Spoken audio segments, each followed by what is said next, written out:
نحمده ونصلي على رسوله الكريم اما بعد فاعوذ بالله من الشيطان الرجيم بسم الله الرحمن الرحيم رب اشرح لي صدري ويسر لي امري واحلل عقدة من لساني يفقهوا قولي۔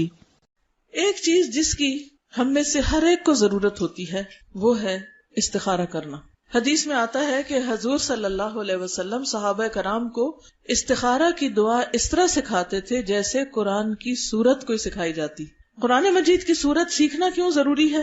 کیونکہ اس کے بغیر نماز ہی نہیں ہوتی۔ آپ نماز میں سورت فاتحہ نہ پڑھیں تو نماز ہی نہیں، اور سورت فاتحہ کے بعد کوئی اور سورت نہیں ساتھ لگائیں تو آپ کی نماز نہیں ہوگی، اور نماز نہیں تو دین ہی نہیں۔ نماز دین کا ستون ہے، نماز دین کی پہچان ہے۔ کوئی شخص اپنے آپ کو مسلمان کیسے کہہ سکتا ہے اگر وہ اللہ تعالیٰ کی یہ بات مانتا ہی نہیں، اس کے آگے جھکتا ہی نہیں، وہ بلائے تو آتا ہی نہیں۔ یہ 5 وقت بلاوا آتا ہے، آؤ اللہ کی طرف، حی علی الصلاۃ، حی علی الفلاح۔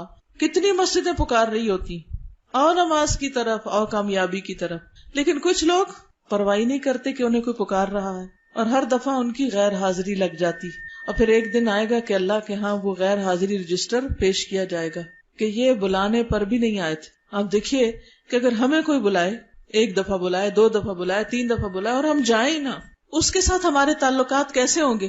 پھر اگر ہم اس کو بلائیں گے تو وہ آئے گا؟ اللہ مہربان ہے، وہ پھر بھی ہماری دعا سن لیتا ہے، لیکن اگر وہ نہ سنے تو اس کا حق ہے، نہ سنے بے شک۔ کیوں؟ اس لیے کہ جب اس نے ہمیں بلایا تھا کہ میری عبادت کے لیے آؤ، حالانکہ اس کو ضرورت بھی کوئی نہیں، ہمارے ہی فائدے کے لیے ہم کو بلایا تھا، تو ہم حاضر نہیں ہوئے۔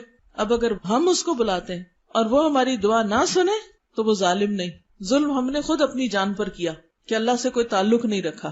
تو بہرحال ہم سب کے لیے لازم ہے کہ ہم اللہ تعالیٰ کی طرف رجوع کریں، خوشی میں بھی غمی میں بھی اللہ کو پکاریں۔ بات صرف اتنی ہے کہ ہم عام طور پر صرف غم کی حالت میں، دکھ کی حالت میں، مشکل میں، فکر مندی کے وقت اللہ کو پکارتے ہیں، لیکن جب اچھے حالات ہوتے ہیں تو اللہ کو بھول جاتے ہیں۔ جو 4 نمازیں پڑھتے ہیں تو وہ بھی چھوڑ بیٹھتے ہیں۔ کوئی شادی ہو، کوئی فنکشن ہو،